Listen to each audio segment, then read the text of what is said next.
Well, that was the thing.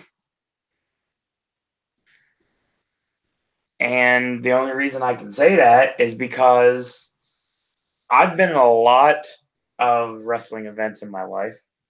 I have. I've been to WrestleMania. I've been to SummerSlam. I've been to ECW, Heatwave 99. I was at WCW NWO sold out in 1999.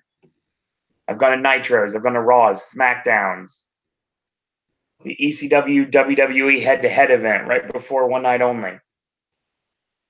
So I've seen my share of indie crowds as well that have had maybe 15 people in the crowd. I've worked in front of 5 people before. We did a show in front of 2 people before at a fairground. And that was one of the better shows I've ever done.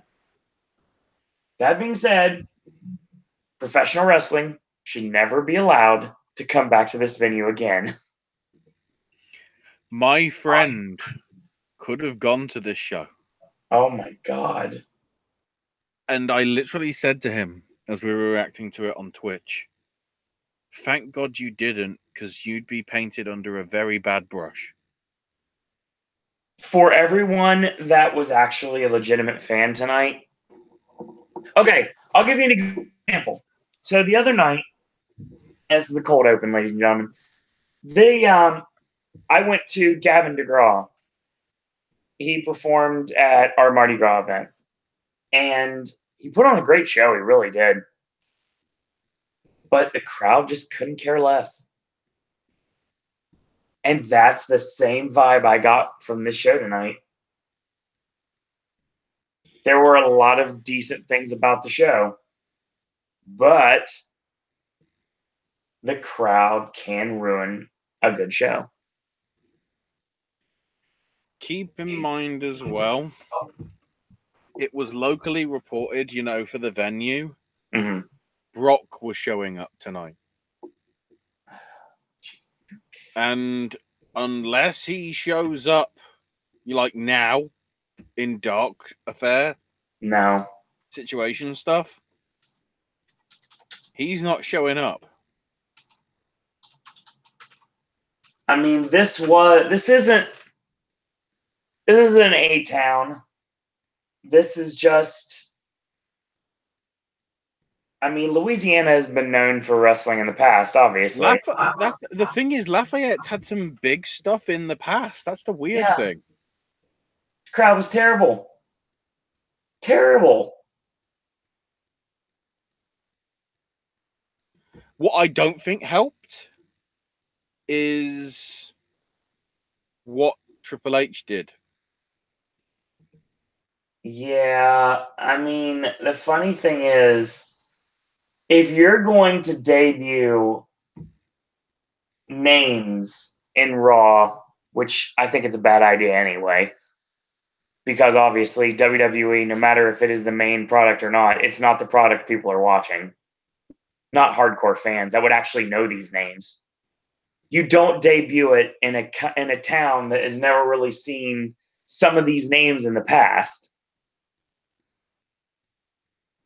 Honestly, if you really wanted to do it, if you wanted to do it recently, I'd do it next week with Flair's birthday celebration, because at least Atlanta's a wrestling town. Yeah, but no.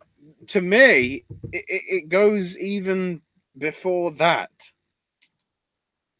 Advertise it saying next week NXT is coming. They could have. And remember, there was no official word that the NXT talents were there. It's just the dirt sheets. It was tweeted out on WWE's. It was tweeted out on WWE's Twitter today. What time though? I will tell you in just a second, because I saw it just before we went live tonight. So it would have been earlier today, but still, that's too little too late. Because the time span is going to be key. If you did it with like an hour's notice, people that may travel a few hours to get there are not going to fucking go. 3 hours. Which to me is too short notice. Well, that would be when it happens. So let me see if there's a tweet beforehand, because I think that, yeah, here it is. Breaking. Johnny Gargano, Project Ciampa, King Ricochet, and WWE Alistair spotted backstage before Raw at Cajun Dome in Lafayette, Louisiana. This was at 7 o'clock tonight. 7 o'clock Eastern?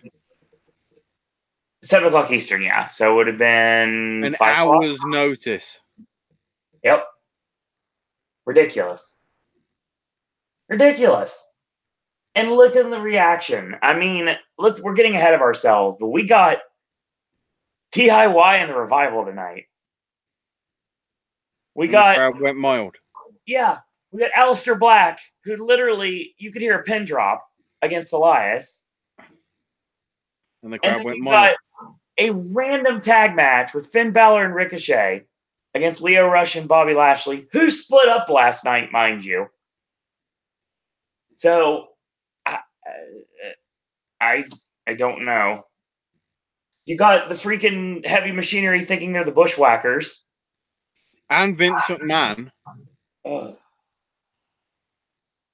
Don't forget that. That waste of space Lacey Evans, they just need to give up on right now. But I know they're not going to. She's getting a big push for whatever reason. I don't know. Some of the stuff left a really bad taste in my mouth. And it's funny because I wasn't going to watch the show tonight. I was just going to be like, nah, I'll worry about it later. I'll watch like Grimm's Toy Show or Todd in the Shadows or the other various things. I listen to Dave, things I do on YouTube normally. I was like, no, I'll watch Raw because I might as well. And then Triple H comes out like he's P.T. Barnum trying to hype the crowd up, and they don't care. Look at those wonderful graphics they chose. My God. PowerPoint as well is thinking, does this show you how over Becky is? And you not having her on any of your shows is going to hurt your back end in the short term. Because that's what it just feels like to me. It's being played completely wrong. They're not approaching it correctly. And it's just an utter travesty. And Ashley, it scares me because so we had DIY. Granted, I know they're not DIY anymore, but Gargano and Ciampa, Ricochet, who are all current champions, mind you. You have the two main champions in the company. You know what's going to happen tomorrow on SmackDown. Velveteen Dream and the Undisputed Era.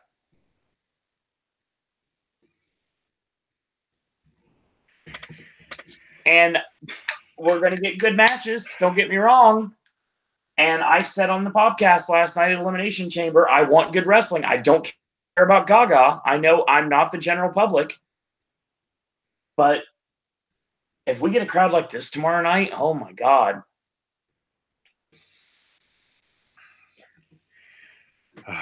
We got rematches. A pointless tables match to start the show off. And for some reason, all these fresh new matches. Yeah.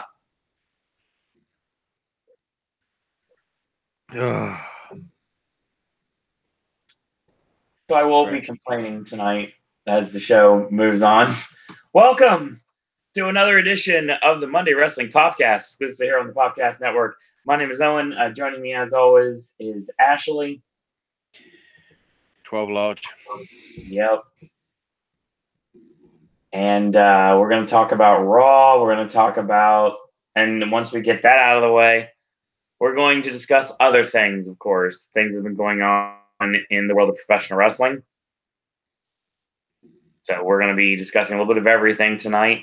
So Ring of Honor, New Japan, All Elite, everything is going to be focused on this evening. So let's talk about Raw and let's get to Triple H's speech at the beginning of the show. Yeah, Triple H basically opens up If you didn't watch the pay-per-view, don't worry. He fucking told you everything that happened. Everything you needed to know.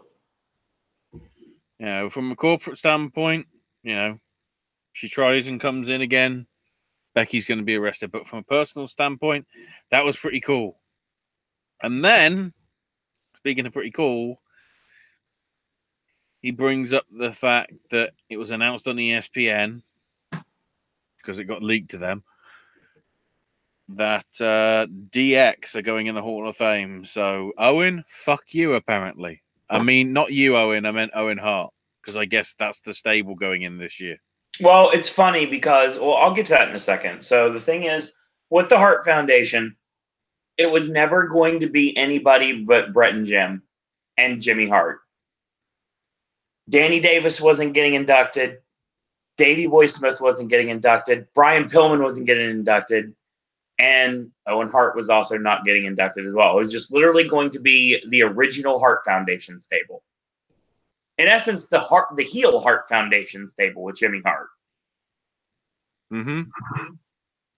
I understand why DX is going in. I think that I have a couple ways to look at it. Number one, China's in, so that's all that matters. I'm glad Sean Waltman made it in finally. As a tag team, Billy Gunn and Road Dogg made it in, which works for me.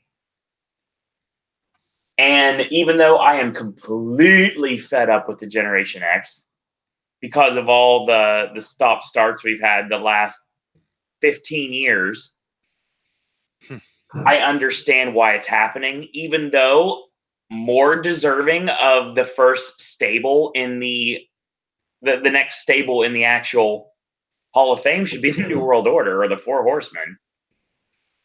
When you look at it on paper, yeah.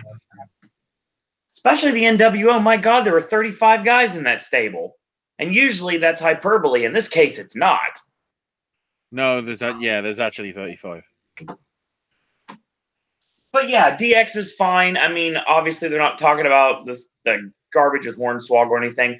Now, here's my question, Ashley. Are they going, because I didn't see him in the actual spot. I noticed it's the second version of Generation X. So they're not talking about Ravishing Rick Rude either, who went in, thankfully, a couple years ago that I was able to actually be at that Hall of Fame ceremony. In all honesty, when you think about it, he was literally only in for one night. There's a lot more than one night, but I know it was a short time. It was the first version of Generation X. Hunter, Shawn, Chyna, and Rude.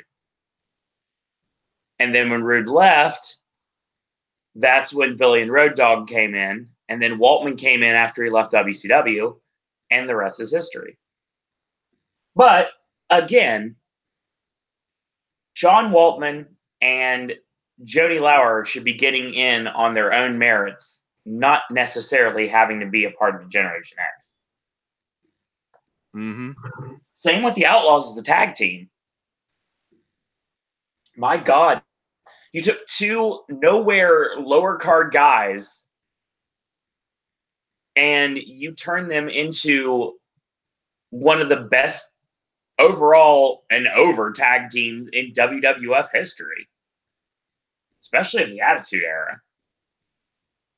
Mm-hmm. And Waltman, of course, I mean, the feud that he did when he was the 1-2-3 Kid, the stuff with Scott Hall, and I mean, everything that he did moving forward all the way up to his run as X-Pac.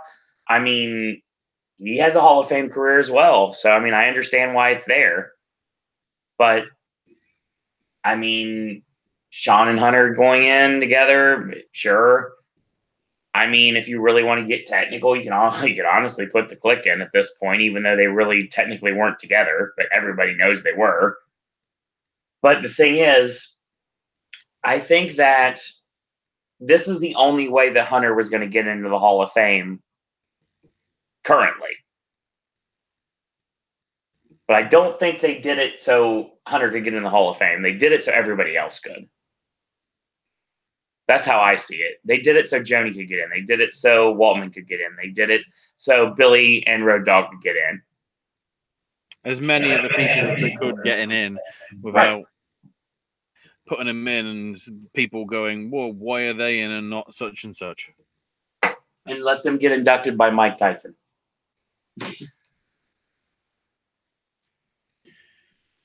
That you want ratings? Sort of weirdly makes sense. Do it. Do it right now. We are on the pulp. We have been the prognosticators of the internet recently with a lot of things. Take this idea, WWE. Seriously.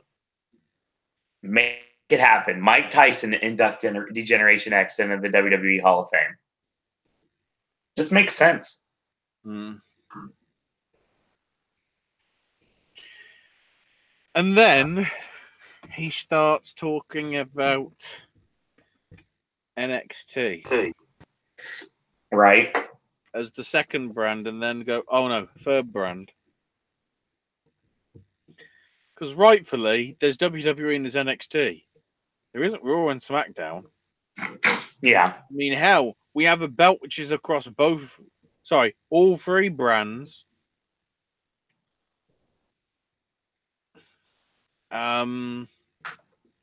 So he says, here are 4 talents making their debut on Raw tonight. And they're going to be sticking around for quite a while. So it's Ricochet, Aleister Black, Gargano, and Ciampa. And now we're getting a tables match between Baron Corbin and Braun Strowman. Why? And I'm going... Why? New era. All these new matches that you're not going to see again. Oh, wait. They did a match we've already seen.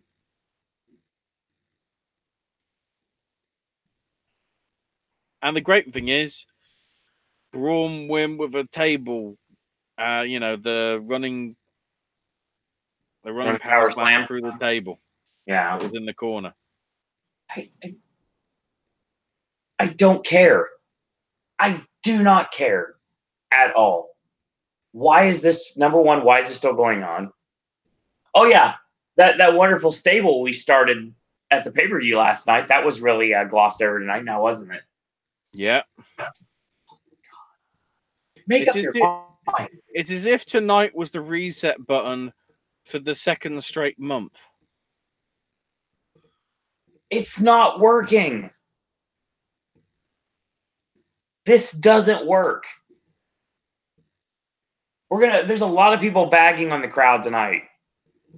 And deservingly so. But the thing about it is, at the end of the day, they didn't get a product that they enjoyed. You're not going to half of them probably don't even watch NXT, so it's like, right, who's this person? Who's this guy? Who's this guy? Where's John Cena? Where's Roman Reigns? Obviously, he's not going to be there. But where's Brock Lesnar? He's advertised. Where's Becky? Rollins? We want Becky. We came here to see Becky. Well, you went to your day early for that. Sorry.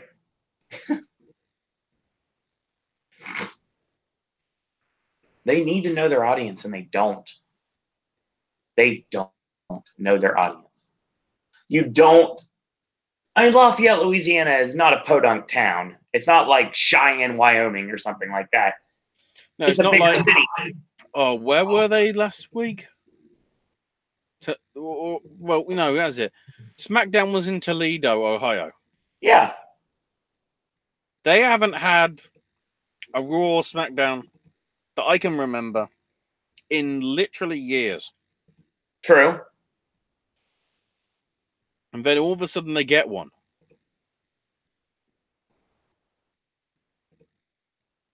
For no apparent reason at all.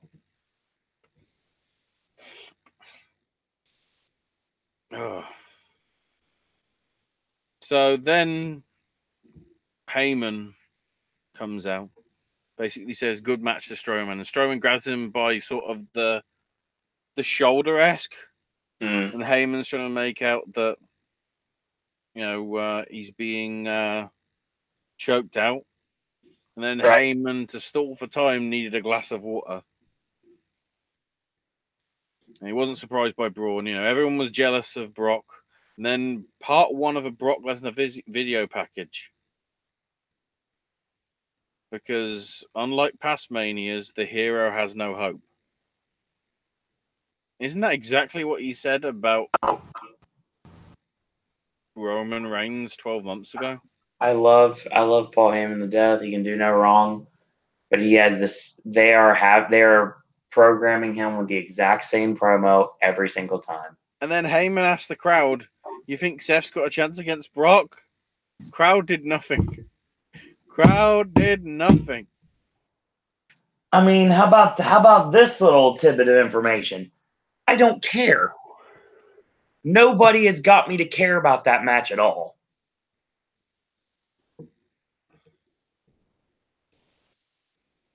There is a lot on this show that I just don't care about. They do not invest me in these things at all. We'll get there. So then Balor interrupts him. Balor comes out and says it's, good to wear a championship once again. Mentioned champs of the past like Razor, Shawn Michaels, and Ric Flair. I think offended he didn't mention Kurt Hennig. It's a dream come true to be IC champ. And then Lio Rush interrupted and said, "You don't deserve to be a champ. Bobby Lashley did." And then Lashley attacks Balor with Rush teaming up on him. So what the fuck happened last night? Lure Balor into a false sense of security, maybe? No. I'm just trying to make sense that I wasn't lulled into a false sense of security. I was lulled into a false sense of that I had to give a shit about this show. No, don't care. Here's the thing. Doing shows live makes me stay awake through them. We proved that last night. Yeah. Being able to live react to things actually helps me because there's so many things I want to say when I watch these shows that I don't get a chance to say. Yeah, you should hear him off air. Yeah. Fuck shit, Kavina cunt. I hate this product. I don't care about WrestleMania at all. Not right now. I'm more excited right now. I mean, granted, it's gonna make me sound like a bandwagon jumper, but screw you. My closet says otherwise. I can't wait for Double or Nothing. That's a show I'm invested in right now because of being the Elite. It's getting me to care about these high profile matches before they happen. WWE is not endearing themselves to me whatsoever right now. Mm-hmm. NXT's fine. I tuned out. And I tuned out because of Horror Nights, obviously. And I just did not want to tune back in. Mm-hmm. I don't care. I don't care. I don't necessarily like complaining. I will voice my opinion when it needs to be voiced. I'd much rather just lay on my bed right now and sleep and wait for this show to start. And I might next week because this show did not give me any reason to care. They gave me some decent matches. Don't get me wrong, and that's what I want. But this crowd just took me out of the element. And then Richard O'Shea showed up. Yep. And it resulted in a tag team match. Yep. Which was good. Yeah, 3 commercial breaks. Yeah, that was unnecessary. But what I'm trying to say, it was a good tag match. It was. But the crowd didn't give a shit. Crowd didn't even pop at 6:30. They sort of did, but nothing like they should have done. No, they reacted to the 6:30. They didn't pop at the 6:30. Another venue would have went haywire for the 6:30. But you'd think something like that that takes that much athleticism with a general public crowd, you'd think that'd be like, oh my God, who's this guy? And they were just sitting on their hands on Twitter. Mm-hmm. When you go to the bathroom or buy nachos or go buy merch or anything, and just not really caring about the show. Like if I'm going to pay $100 to sit front row in the crowd, I'm going to care about what's going on. I'm not going there just to spend money. Speaking of that, no EC3 this week either. And backstage, we see Natalya speaking with Triple H, and then Drew McIntyre shows up. Remember, 2 weeks ago, they promised Natalya versus Dana Brooke. It still hasn't happened. I mean, it's not a big loss, but no, but like you say something's happening. Yeah, you deliver on it. Doesn't happen.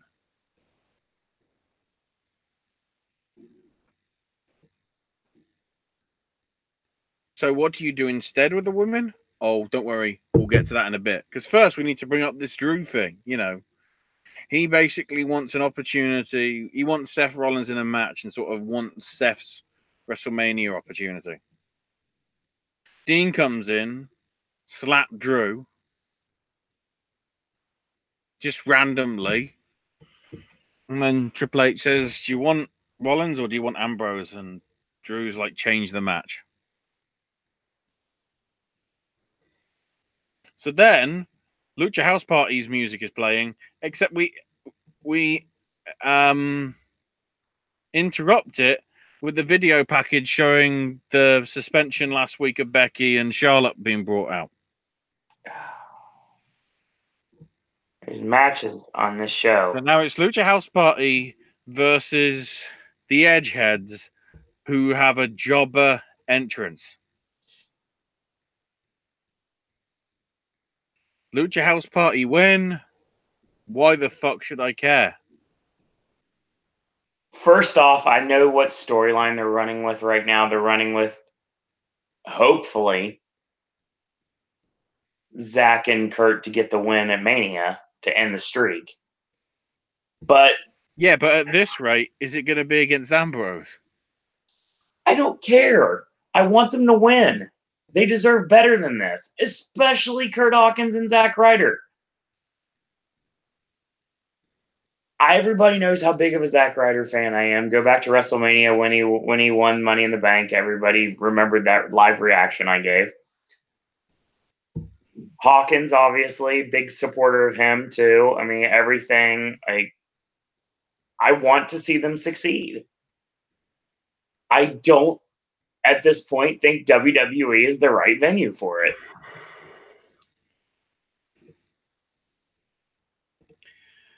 And then Charlie Caruso's on stage interviewing Heavy Machinery.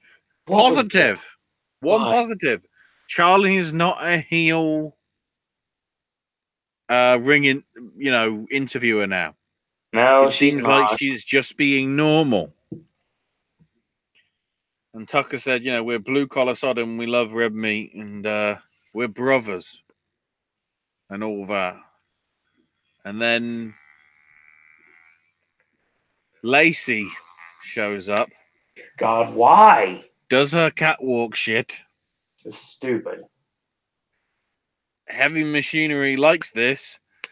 So Otis decides to fucking Vince McMahon walk down the ramp. And then they both go up bushwhacker style. That was... And Lacey's there like... and then they went to commercial. Oh, my God. This is freaking stupid. I think Lars Sullivan did the sensible thing in fucking off. He has the best image out of anybody that's come up from NXT in the past 3 months. True. And that's because he's not shown up. Because of his bloody anxiety issues. Otis Stozovich looks like he's trying to channel Jim the Anvil Neidhart and Rick Steiner at the same time, well, and maybe a little bit of Road Warrior Hawk, a Road Warrior Animal. He's trying to channel all these things. I mean, he's got personality. I don't care. I do not care about this. Heavy Machinery are okay. They're fine, whatever. I don't like Lacey Evans at all. I made that perfectly clear. And they're putting them together, and I think that's what they're doing. Mm-hmm. Otis has a personality. Tucker Knight does not. He's just very generic. And if Vince sees that, he'll split the team up, and Tucker Knight's going to be screwed. Yep.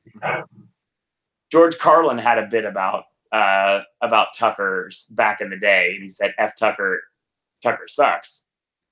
And that's what I'm thinking is probably going on in a boardroom in Stamford, Connecticut right now. What the fuck is he doing? I don't get this shit. God damn it. I mean, this sucks. This whole situation sucks. The tag team division is a joke. Don't worry.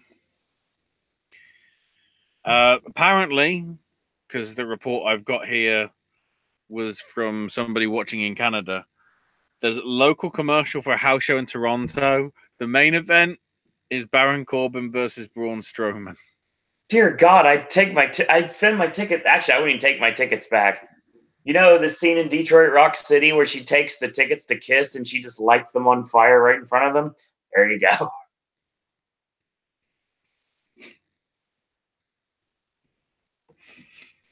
So Gargano and Ciampa backstage, approached by Rude and Gable, and says, why are you getting a match against Revival instead of us? You should be starting from the bottom. And Gargano says, we've been running NXT for 2 years. Shoot. They're here to take over. Shoot. Then Revival came up, mocked DIY, and said, we had great matches back in the day. And Ciampa's just like, we're going to make an impression at your expense and wish them luck. And Revival's like, wow, we don't need luck. So we have the heel maybe face Revival versus the heel maybe face DIY in Ciampa and Gargano. Yep, that's exactly what we've got. With Gargano and Ciampa winning with the double team. Yeah, they won with meat in the middle. It was nice seeing that again. Good match. Yeah, totally. Crowd didn't give a fuck. Yep. Because they don't know who Gargano and Ciampa are, because the tag team division is fucking terrible. They barely know who the Revival are. Did you hear that great reaction when they came out?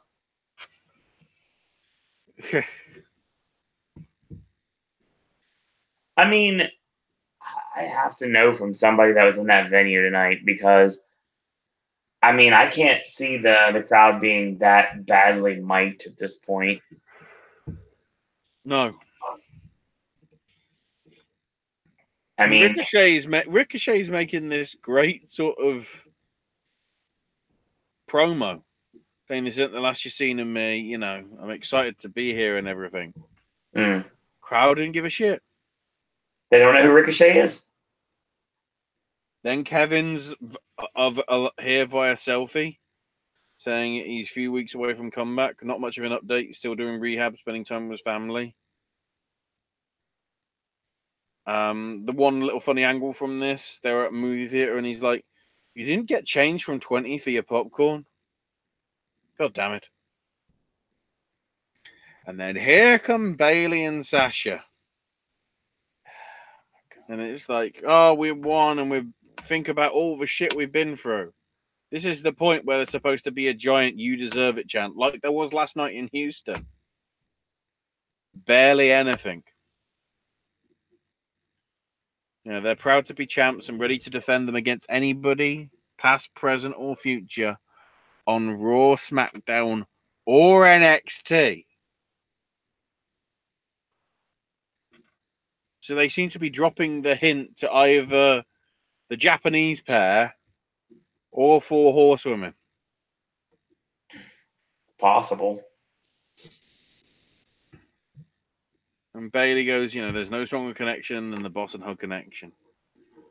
And then Sasha just seemingly added from out of nowhere, you can bank on that. It's just like, and here comes Nia and Tamina. And Jack is like, yeah, you only care about yourself. And, you know, whenever you win a title, you lose it on your first defense. She's making stupid noises again. For no reason. God. And then Tamina goes, well, your luck has run out. Or words to that effect. Now I understand why they don't give to Tamina the belt.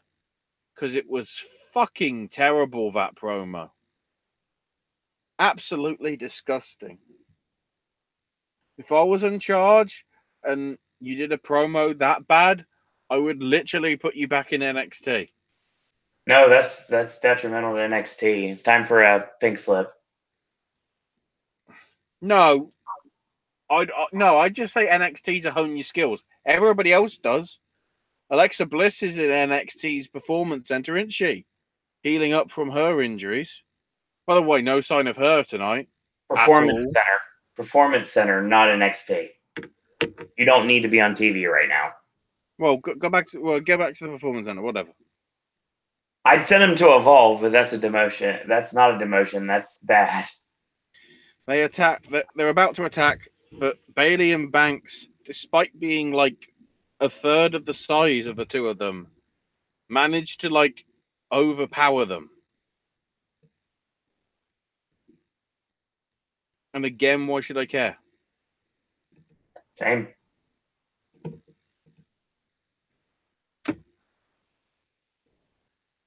So then they have the DX video for the Hall of Fame. So then Ambrose and McIntyre.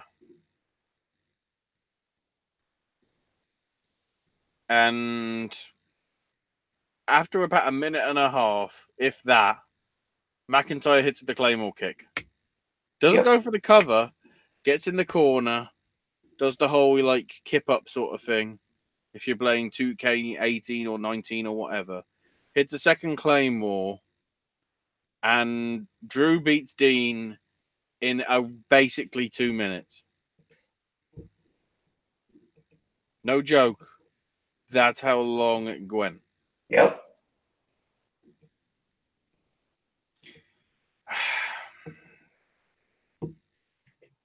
Again, I don't care. Then there's more of Heyman's Lesnar video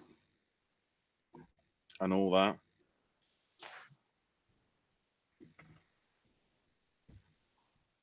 Then Seth's telling Caruso backstage that he'll never call Heyman a liar because everything he says is true.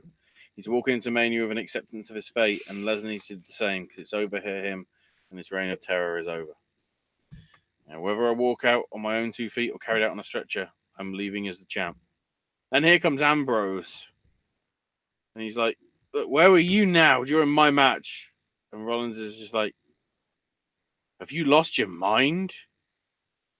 And sort of Ambrose sort of looks still and then looks at him as if it's like to go, oh, we're going to have a match. And then he just shrugs his shoulders and goes, yeah, and leaves. If anybody can gif that shrug and the in like whatever font you do for memes, that sums up tonight's fucking show. Dean's attitude to this show sums up the entirety of this fucking show. Ugh.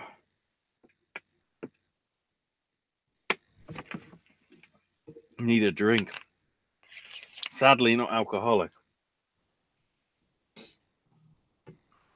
Because even Owen at this point, I think, might need an alcoholic drink after having to sit through this shit for 3 hours. I mean... He's on the verge, everybody. I just drank a Kool-Aid sparkler, actually. Oh, thank God. So Elias is in the ring. You know, he's not even doing his usual spiel, which I did note the guitar wasn't even in tune. You know, he's the most charismatic and most important star to come through in a long time, and the most hygienic to come through the dump of the swamp town like Lafayette. And he was going to do a song, except here comes Aleister Black. saying, if silence and deep sleep is what you seek, allow me to help you. For tonight, you will fade to black.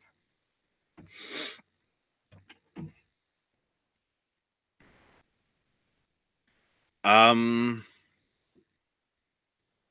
after about nearly 8 minutes, Black hits Black Mass,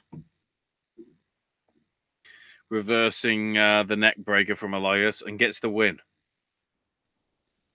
So Dean's buried, Elias is buried because thanks to Jeff Jarrett. Dear fucking fuck.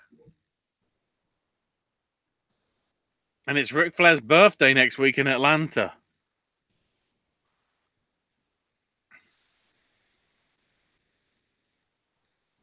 And then we get Ruby Riot versus Ronda Rousey for the Women's Championship. Thankfully, it didn't go 2 minutes. It went 11 and a half. It's also worth noting Ronda Rousey was dressed up in her PT gear, I think. Wouldn't you say, Owen? I'd say so. No Sonya Blade shit. Nothing special. And within a couple of minutes, the crowd are chanting, "We want Becky."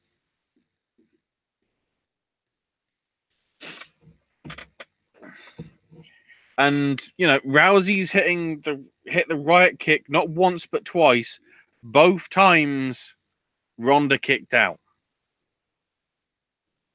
So now when the Riot kick happens, why should we expect it to end the match?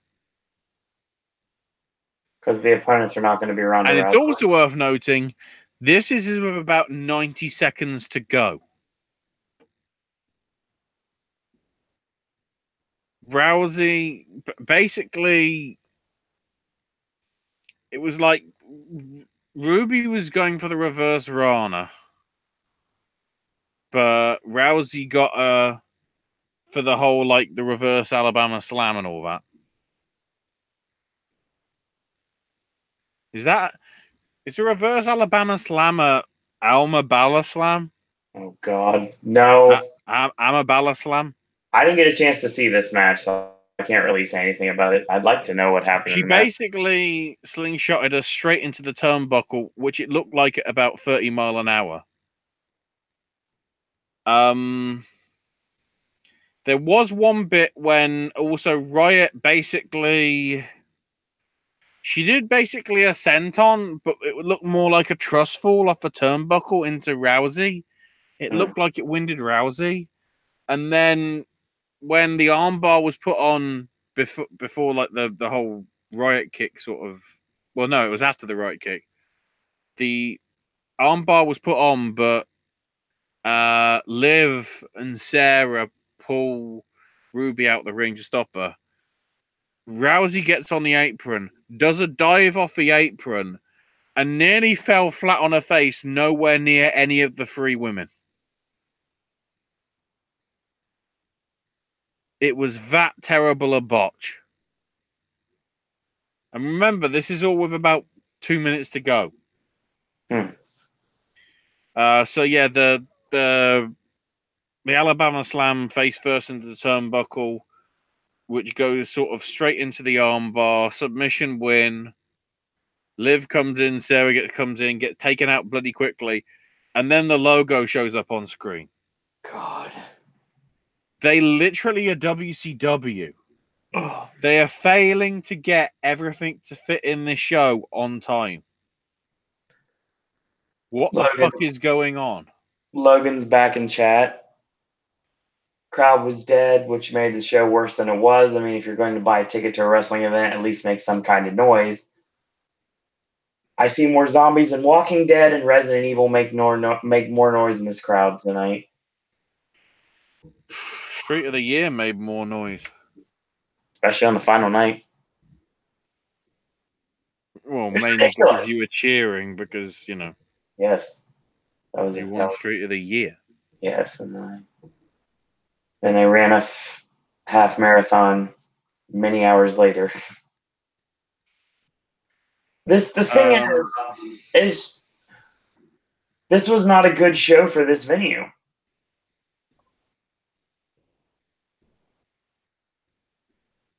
You needed more of the names that the general public are more accustomed to. But right now, you can't use most of them.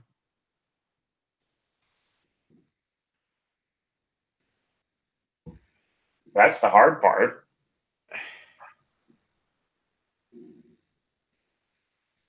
I'm just trying to check something.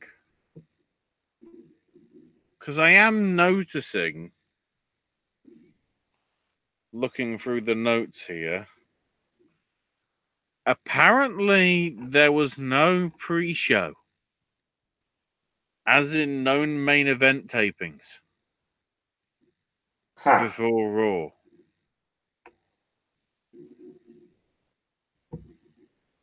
So I have no clue what the fuck's going on. At all. Because I was just searching to find out, you know, who was involved on the pre-show stuff. Apparently nothing. I have no fucking clue. No fucking clue.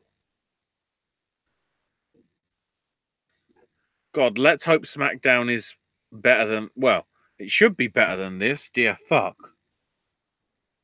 But... I don't know.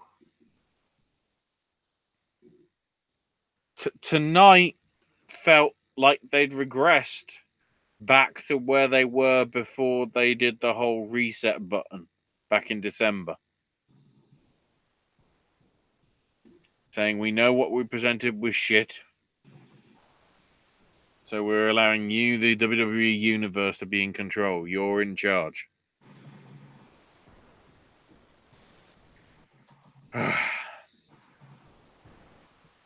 That's all I can say. It was just horribly mismanaged, just horrible in all sorts of manners, but Jesus. Where do we go from here, Owen? What's the segue? We don't really have one. We can go into anything else you want. Well, a few matches got added for WrestleMania weekend.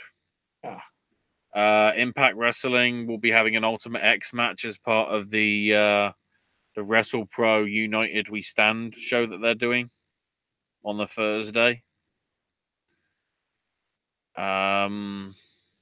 Also, House of Glory will be having a show on Saturday afternoon, Culture Clash 19. That one will have LAX teaming up with Low Key to take on Tajiri, Pentagon Jr., and the Great Muta. Oh my God. I don't know what the fuck is going on. That's going to be a fun match. Honestly. This is why drugs exist. You have to smoke that crack, Owen. Like I keep saying on the wrestling, on the Oscars stuff. Dear fuck. In more important news, Rusev and Lana have their own YouTube channel now. Doing whatever the shit they want to do on it.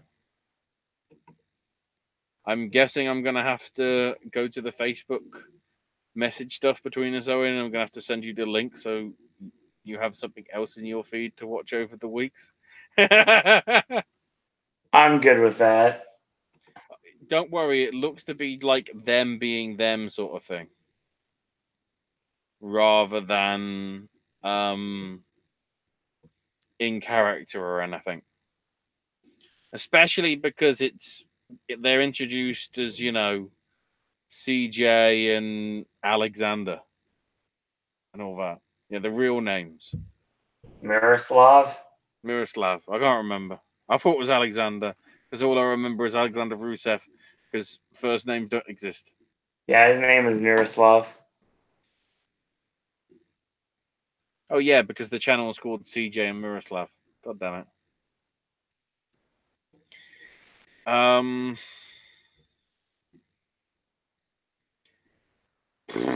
Trying to see if there's any other stuff to know. Actually, I don't think we brought up the thing that they actually announced last night on the pay-per-view. I want to talk about something before we get to that. I'm very excited about the news that broke earlier today. Well, I might as well quickly mention it, considering we should have mentioned it last night and we didn't. Okay. We just skirted over it and just talked about the match instead. Maurice announced that she's pregnant with a second kid. Yeah, that wasn't where I was going. No, but that's I thought it was worth mentioning because we didn't mention it last night because the bloody matches. We were more focused on the matches than. Oh wait, there's actually one little bit of good news that came out that pay-per-view. Another baby's on the way, and with Miz doing that great line, "Yes, I still have got it, sir. Thank you." And it's like that's right. Yeah. So where were you going? The fact that we're not going to have Michael Cole too much longer. What?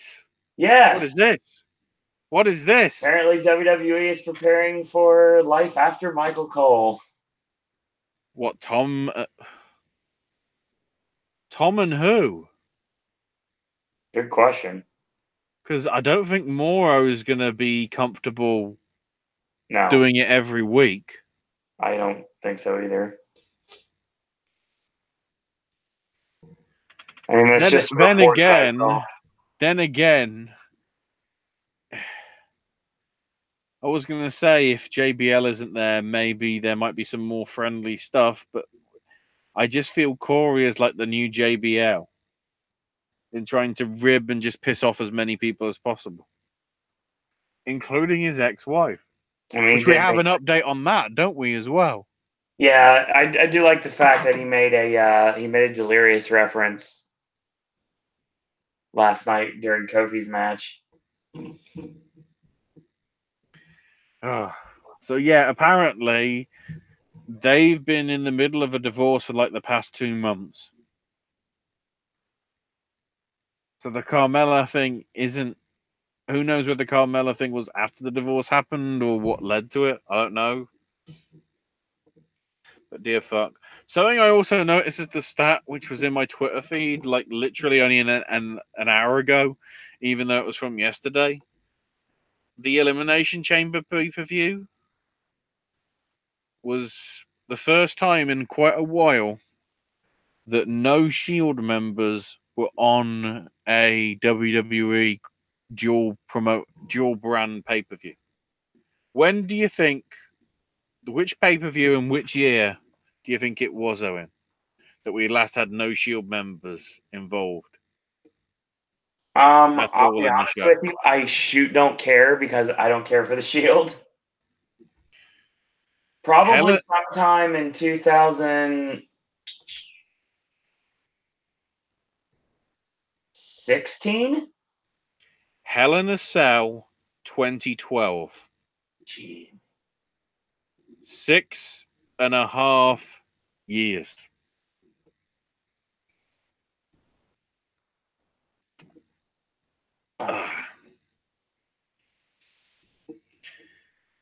In more important stuff, we seem to be dropping hints that the Bucks are either showing up in AEW this weekend, or considering that emoji is of an angel,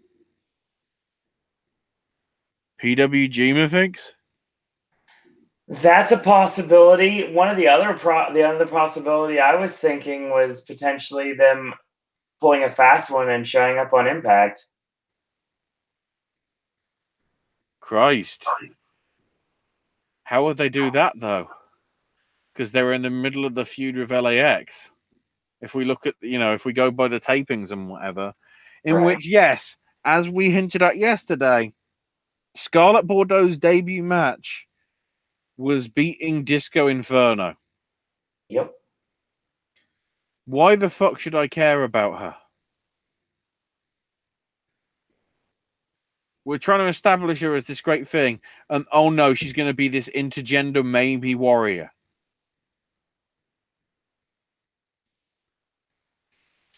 And all of a sudden now, despite everything that fucking happened with Killer Cross basically nearly murdering Tyre and taking out Johnny Impact.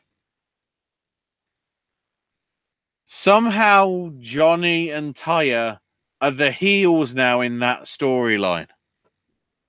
Why and how? The key questions that I want answered fucking soon.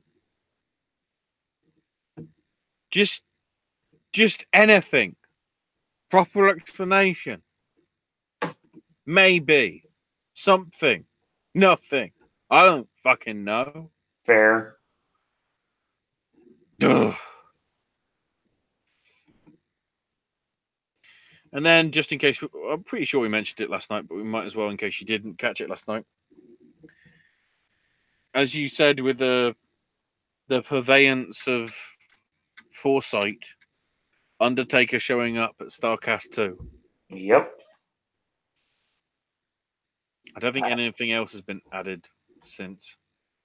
I think I think I'm probably one of the first people to say that on a public forum before it happened.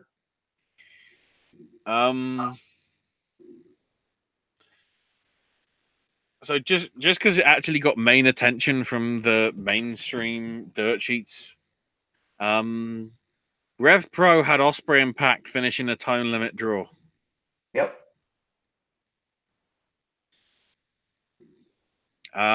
Basically, you know, as the write-up says from, let me quote Matt Dagnall on the F4W site. On one hand, it's an incredible dream match from two British talents that was the best York Hall match in a couple of years. But on the other hand, it was overbooked by the fact that CCK came out to attack and whatever, to attack Ospreay. To try and help Pac. And then Aussie Open showing up as well and whatever. There was no winner. And the logic of the finish so basically Pac low-broed Ospreay in front of the ref, no DQ. Went to the top as if he was going to hit the black arrow as the clock kept counting down, and didn't do anything and just let the clock run down instead.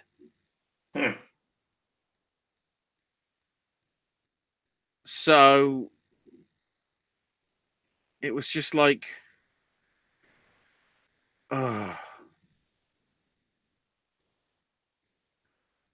it's, and I think that's the second straight non-finish for Pac in that company, because the match that they with Zack Sabre Jr. went to, I think, double count out because they went fighting in the crowd, because of course neither man could lose the belt. There's one Dragon Gate and one's New Japan. So whether Rev Pro need to work out whatever the hell they're doing, I don't know.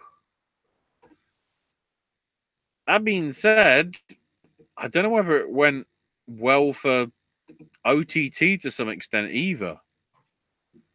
Ospreay will not be able to wrestle on the Saturday, March 16th show. I'm guessing that's probably because of New Japan, because it's around that time that the anniversary show is happening, isn't it? It's normally about March 16th or March 23rd, so I'm not sure. So Ospreay's not able to make it. So instead, it's going to be Jushin Thunder Liger taking on, I think it's Devlin, from what I remember.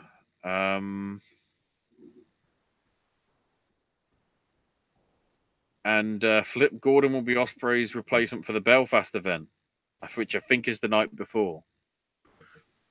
And then, in more Pac shit, OTT Homecoming from Sunday, Volta versus Pac. Basically, Volta shoved the referee to purposely get DQ'd. So again, nobody won, nobody lost. And then Devlin managed to stop Walter from leaving, allowing Pac to hit him with a black arrow. And then Devlin stood over Walter as if to build towards, the Scrapmania main event between the two of them in the rematch. At the same time, that just seems very weird booking. Again. No fucking clue. I think that's all the major news that I can think of that's come out, isn't it? I'm looking around to see if there's anything, because obviously there's always something that happens after we do a show. Yeah, nearly always. Yep. But we can't avoid that. There was actually, come to think of it, there was a really good 7-minute long promo that New Day did backstage last night that I recommend you all see. I believe it's only on the social medias and maybe on the YouTube. But it's really good. Mm-hmm. Once again, making you wonder why the fuck they aren't used more often outside of the comedy stuff, which they even bring up in their whole bloody thing. And the thingy thing.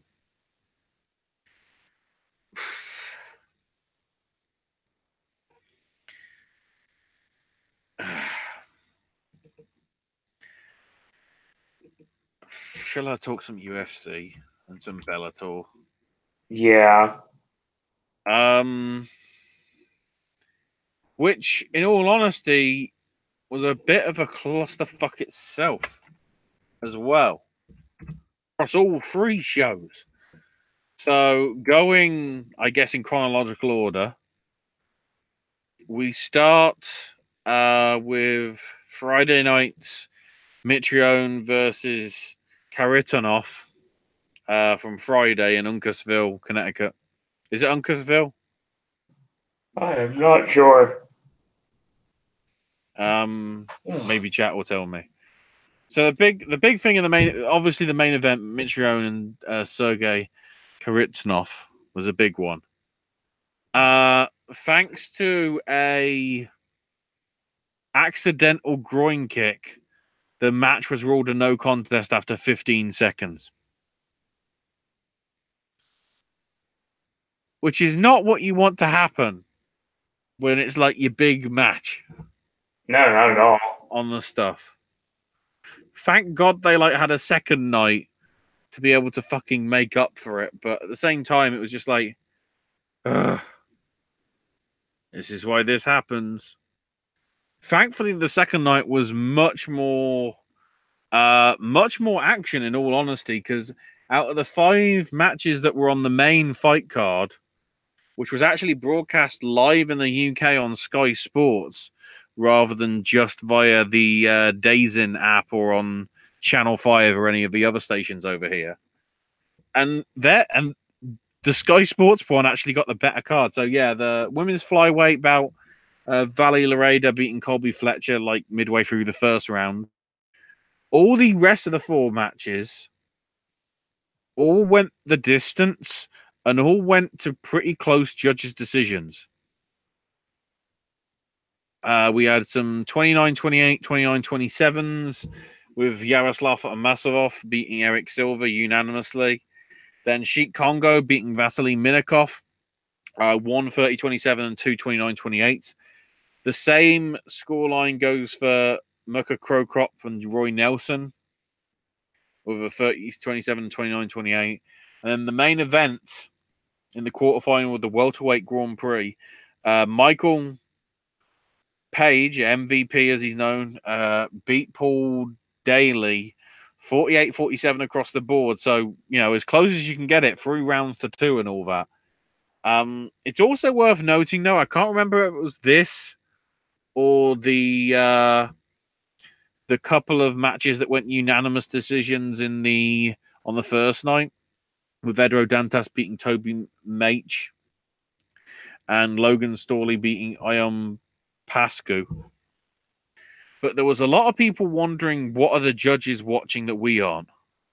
Because if you look at like the scorecards of like the people that do the write-ups online, be it Fightful, be it F4W, be it sort of anywhere that covers it from a sort of fan/journalist standpoint, there's quite a lot of judges' scorecards which do not match anybody else's.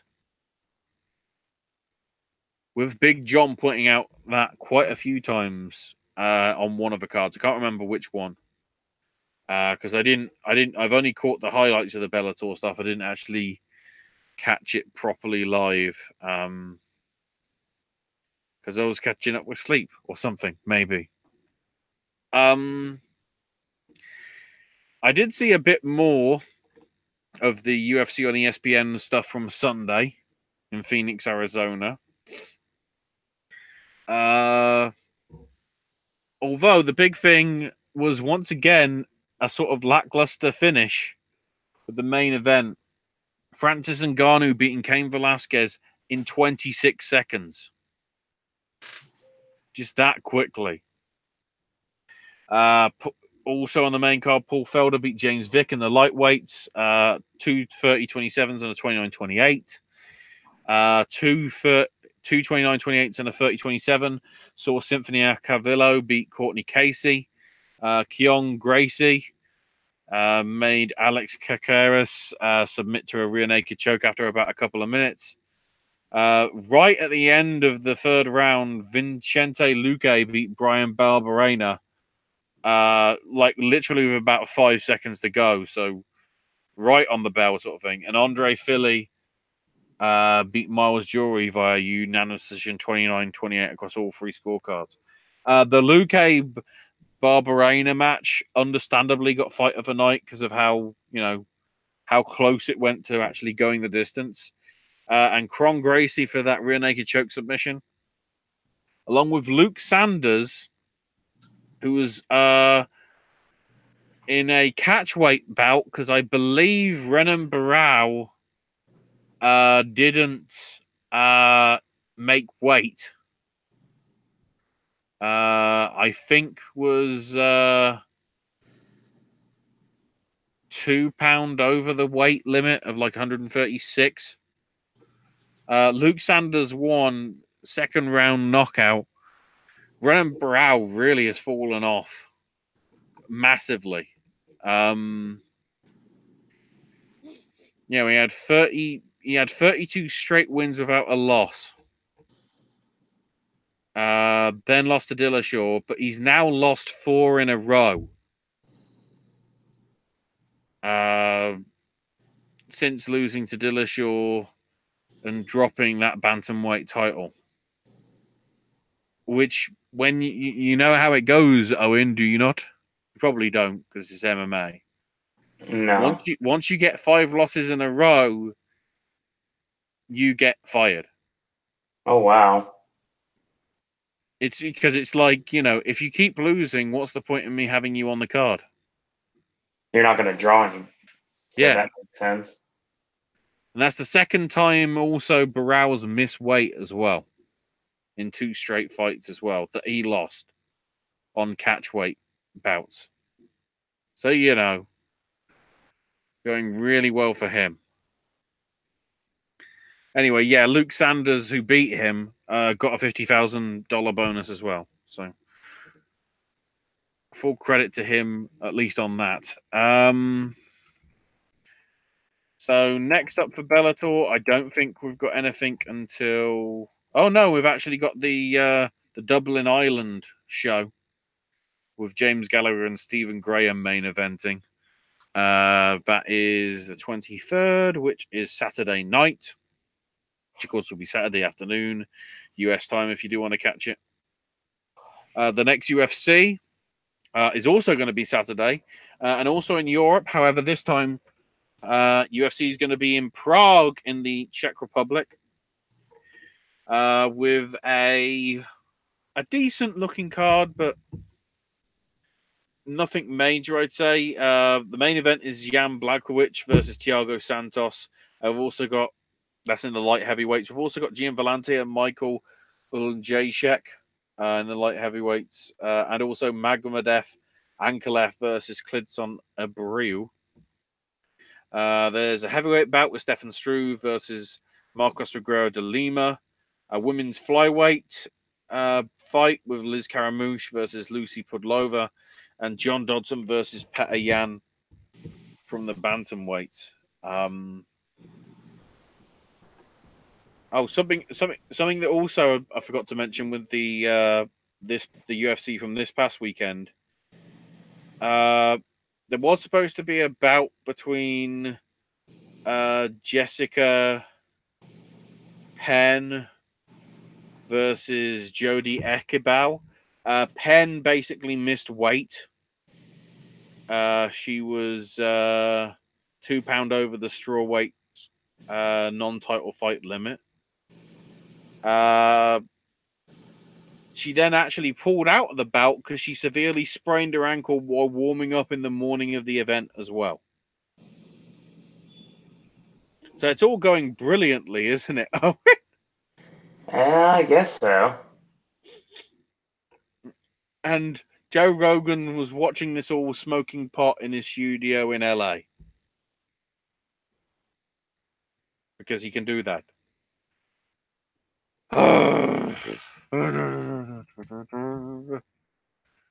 For fuck's sake. Logan says, give me Nigel on commentary in place of Michael Cole. I wouldn't have a problem with that, but Nigel's more of a color guy. He's not. Yeah, Nigel's more of a color. And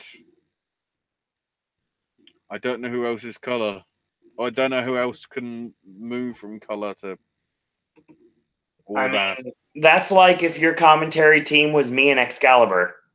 Doesn't compute. Unbelievable. That'd work, though, because Excalibur does actually know how to call the match. Yeah, and so do I. Yeah, but at the same time, you can sort of flick between the two. I have many times. If anything, you and Excalibur would just be like Excalibur and Owens, or Excalibur and Chucky T. Pretty much. And to some extent, Excalibur and Knox. I'm okay with that. Calling the stuff, but then also getting spicy with the Lacey. What the fuck am I talking about? I don't know. So I'm trying to get the notes from all the stuff that went down in the other indies that weren't Rev Pro and OTT. Yeah, I watched GCW. I watched not GCW, the ICW New York show. That's what I'm looking for. I can't party and BS. Party and bullshit. What? Yep, that's what the name of the show was. I applaud it. So Red Pro actually had a Sunday show apparently in Southampton. No big title changes on there, but Chris Brooks and Angelico, that probably was a good match. And MK McKinnon, Kyle Fletcher. You know, not big stars on it, but also understandably not big stars. Of course, the big thing as well, NXT UK is happening this weekend in Coventry, which I think is maybe the last tapings before WrestleMania weekend. So we'll have to see what happens there and all that.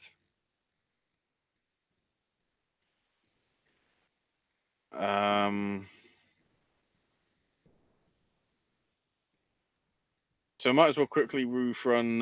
They said it couldn't be done from GCW. Katie Beam beat Nate Webb. Shane Mercer beat Eli Everfly. Chris Dickinson over Tony Deppen. In the three-way death match, how that happened, I don't know. Jimmy Lloyd beat Eric Ryan and Marcus Crane. In the scramble match, Teddy Hart won. Of course he did. The other participants being AJ Gray, Facade, Grim Reaper, Jungle Boy, and Orange Cassidy. G Raver beat Matt Tremont in a death match. Nick Gage beat Schlack to retain the GCW heavyweight title. And Young Kasai beat Alex Colon in another death match. Because death match of non-celebrity kinds. Southside Wrestling had 3 shows. Actually, there was a couple of shows last week which I guess we didn't get the notes for. Adam Maxted retained his European title against LJ Heron on the, I think, the afternoon show. Yeah, Crazy Day of Reckoning was the afternoon one. Zia Brookside and Shax went to a no contest for some reason. Noises! Loud noises. Shauna beat Casey Owens to retain the Queen of Southside title. Adam Max to beat BT Gunn to retain the European title. No other title matches happening there. However, there was a title change as part of Raw Deal 8 this past Saturday with Chris Tyler and Styx, with Jack Sexsmith beating Chris Brooks and Sean Custom to win the Southside tag titles. Shigeru beat Gabriel Kidd, which makes him #1 contender to the Southside World title, which was successfully defended by Rob Lynch over Dan Maloney. So I guess Lynch versus Iri is coming somewhere down the line. Oh, and Shana also retained the Queen of the Southside title this past weekend over you. Because I just want to say it like that. Evolve, I'd say, went pretty well for Adam Cole because he beat both Shane Strickland and Darby Allin. Although it is worth noting that after JD Drake won his title match against Montez Ford, Kingston, Strickland, Gacy, and somebody else that I can't remember came out and attacked JD Drake and said that I think they were the unwanted. So we've got another stable in Evolve. That wasn't the problem, Gabe. That was not the problem. You are complicating matters because of problems. I'm trying to see if I can find results for the ICW thing. Oh God, hold on. Because you can actually sort of review it to some extent. I can, for the most part. I guess I could review the AAA, which was mainly shit, and Vampiro losing it because he didn't like the way Twitch chat was reacting to it. Clearly, he doesn't know what Twitch chat is like. Certainly in the right vicinity. So, also, there was a dive which you might want to catch to see if there's a GIF of it already on Twitter. Owen, Aerostar went for a scent. Yeah, it is well, no, not a senton through the ropes. The dive to the outside. I think it was a dive to the outside. He managed to go so far, he went over the wrestlers, over the barrier, and halfway into the crowd. So I think he misjudged it ever so slightly. Just ever so slightly. Kind of reminds me of what happened with Shannon Moore over the weekend where he hit the acai moonsault on a fan. Jeez.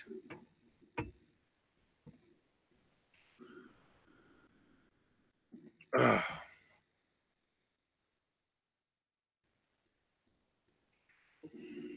Oh, I've got to see. Oh, there we go. CWF Mid-Atlantic results. Oh, there we go. Thankfully, we have it thanks to PW Ponderings. Yep. Which, of course, on my computer will take 14 years to load because the website's a bit slow, at least for me, for some reason. I'm in the wrong country.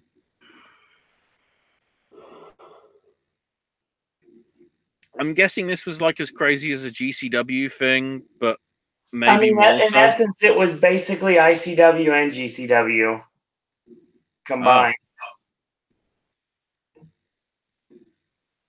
combination. I had some issues with streaming too, but I got to see most of it. Like, we started off with the Grim Reaper against Tony Deppen. Reaper, of course, we're going back to Frank Goodman's ICW, all the USA Pro shows back in the day. Grim Reaper is a name from long, long ago. He got the win. Penelope Ford defeated Berea Manic. That was good.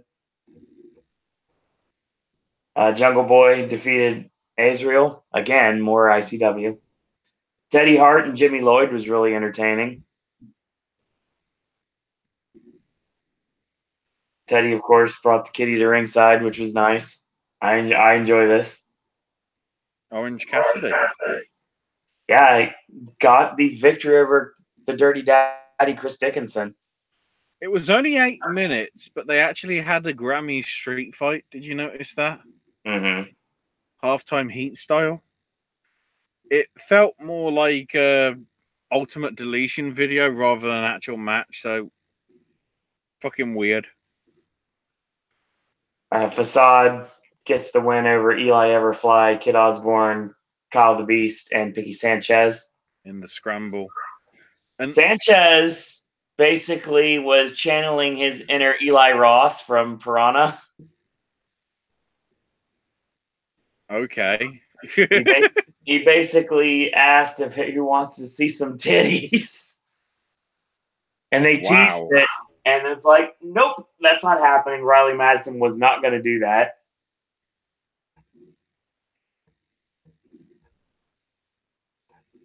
And then the main event was, first off, they showed a vintage ICW match with Low Key and Eddie Guerrero. Mm-hmm. Which was fantastic. And then the main event, Nick Gage defeated Scott Steiner by countout. By countout. That's the big thing. By countout. Steiner had the advantage early on, and then it just changed.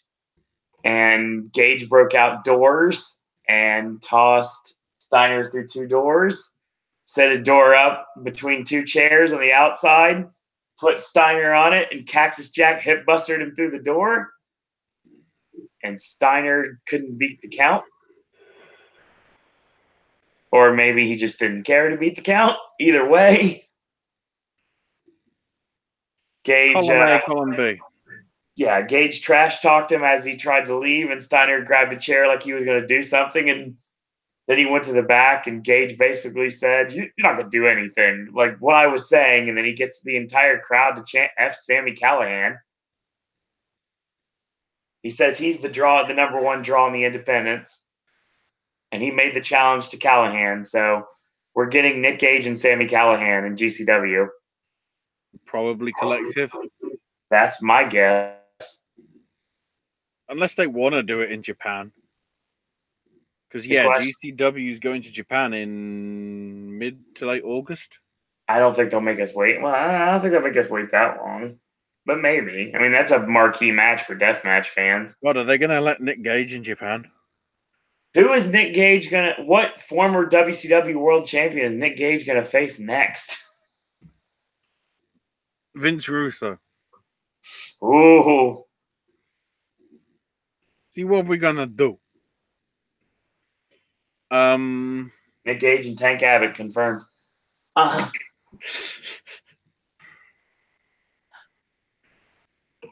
There's some CWF Mid-Atlantic results as well. End of an era, which was streamed on Twitch. I watched AAA for some bizarre reason instead.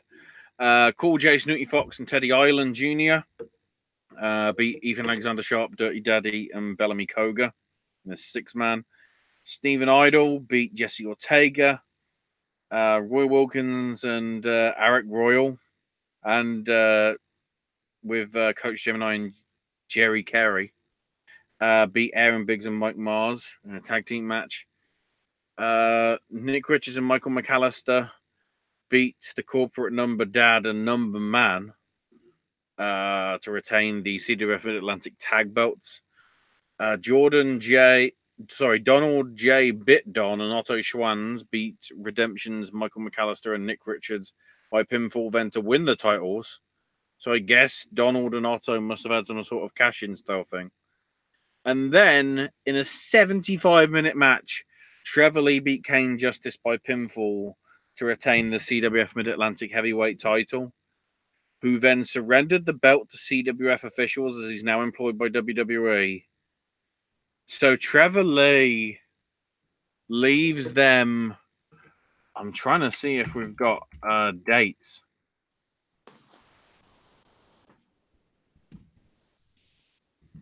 In terms of how long he's had it. There we go. Mid-Atlantic Heavyweight Championship.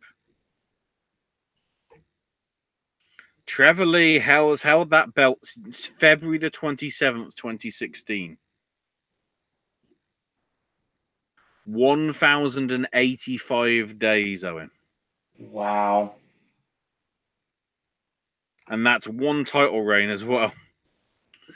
He held the belt once for 1,085 days. The next biggest, from what I can see, is Eric Royal back in 2012 to sort of like 2013-ish. Who had, 2012, late 2012 to mid 2014, for about 560 days. So he doubled it. So I guess the next show, we're going to have to find some way to crown a new champion. I'd have thought. Something's going down in the things. In terms of what's coming up this weekend,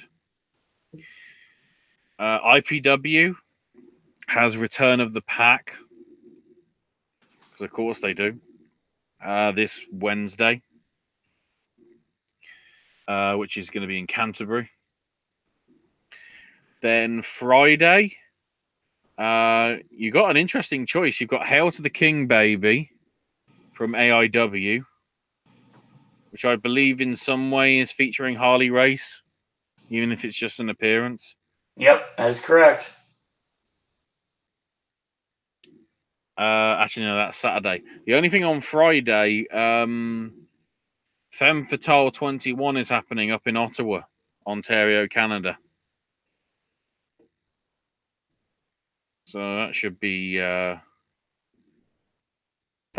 fun. Let's hope.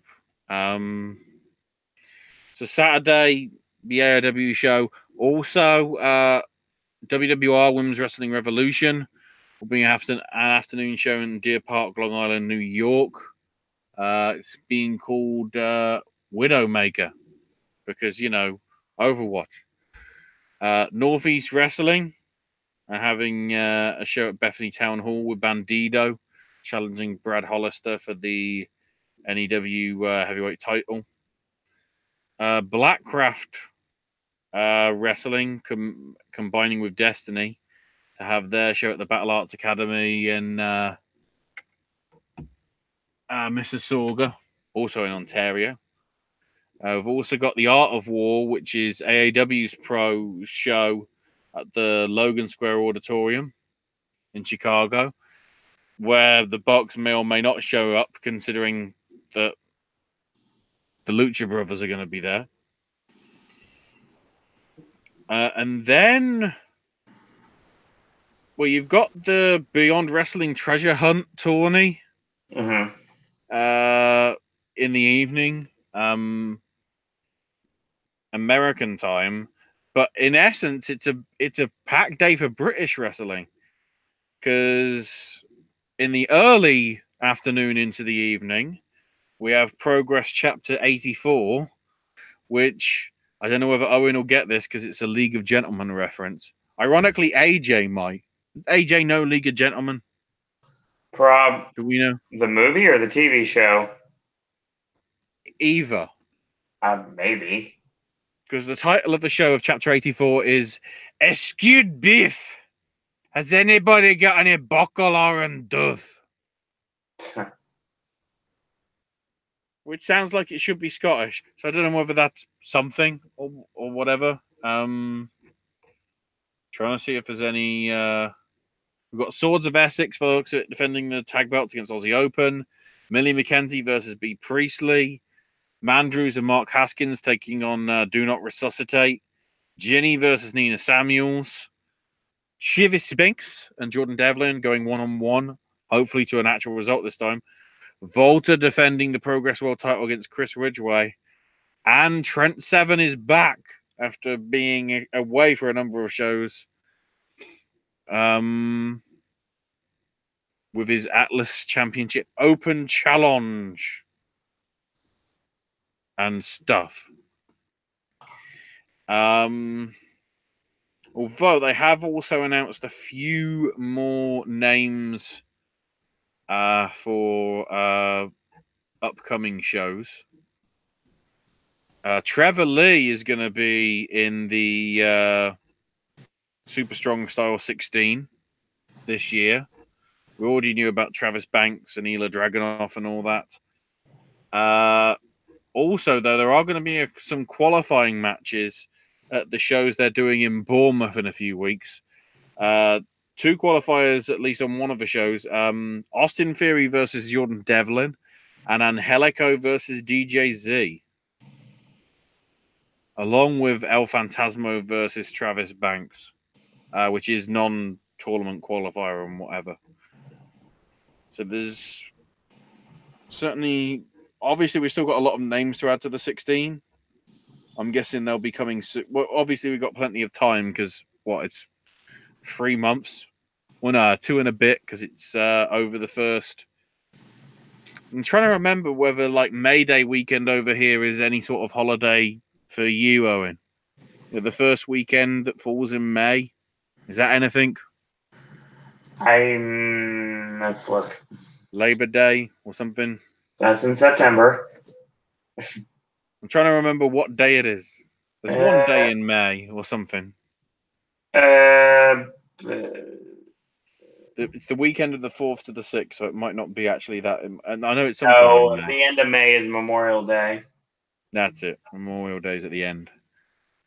Memorial Day is Double or Nothing. I forgot.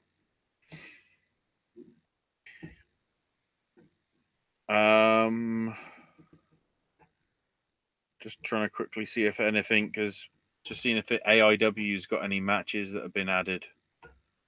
Wow, Ethan Page and MJF teaming up to take on Colt Cabana and Grado at the WrestleMania show. Tim Donst versus Filthy Tom Lawler for the March 8th show in Cleveland. Trying to find some shows that are actually... Oh, there we go. Britt Baker versus Tasha Steelz. PB Smooth versus Hot Sauce Tracy Williams for the Absolute title. A Pick Your Poison match for 2 guys. So Dominic Guarini is having to face Kevin Thorne, and Joshua Bishop is having to face Filthy Tom Lawler. Matt Justice defends the Intense title in a triple threat against Wheeler Yuta and Trey Lamar. There's probably other matches as well, among other thingy things. And the other show happening this weekend, the ICW Square Go up in SWG3. With the main event being, I think it's, Lionheart defending the ICW World title against Angelico, among other things, and all that. There are a few tickets left if you do want to get them, but they are running pretty short, relatively fast. Have a quick look through my email as well to see if there's any that I also haven't noticed that need to be probably mentioned. That's a different IPW. That isn't the UK one. Oh, C4 up in Ottawa I guess, yeah, that makes sense, because if they're doing the Femme Fatale show in the afternoon, or the early evening, maybe. The evening show is actually going to be C4 itself on the Friday. So basically a double header. And I think on Saturday, AEW already mentioned. Is Kaiju Attack Wrestling anything? I'm guessing that's something that's like Kaiju Big Battle, but not. Perhaps. Maybe. I just saw the word Kaiju and I sort of already got excited, and then I realized, oh, should I be excited? I don't know. Of course, there's a wrestling company called WrestleZone. But they really want to confuse everything. Preston City Wrestling's doing some sort of show at the PCW Academy this Saturday as well. And Sunday, Prime Time Wrestling in Kentucky. I like the name. I don't know whether I agree.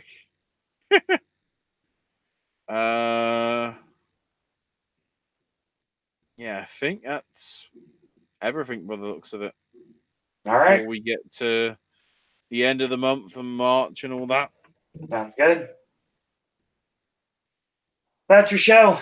Once again, I want to thank everyone for joining us tonight, whether live or in archive.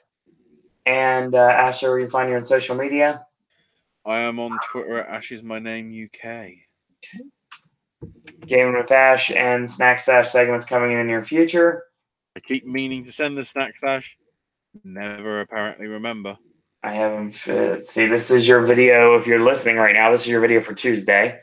So Wednesday, Thursday, and then Friday, Saturday, and Sunday are still to come. Of course, we have more AJ content coming in the near future, some more verses, some more AJ's movie reviews, and the big one this Sunday, our second screen experience for the three of us to talk all things Academy Awards. But first, we're going to discuss the Spirit Awards. We're going to discuss the Razzies, and we're also going to do AJ and Ashley's what they would pick as the Big 8 categories and choose the winners as well.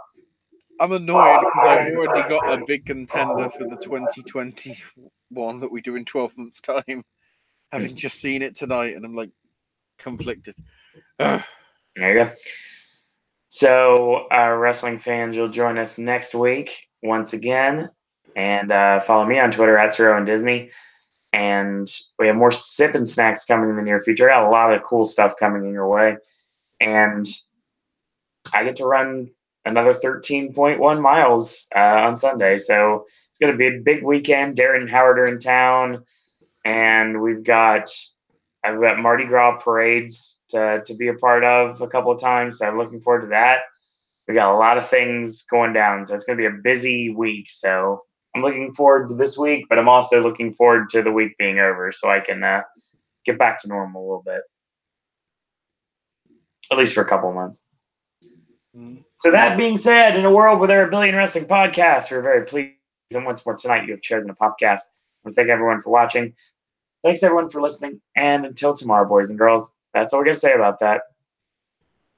#12 large. God bless you, Larry.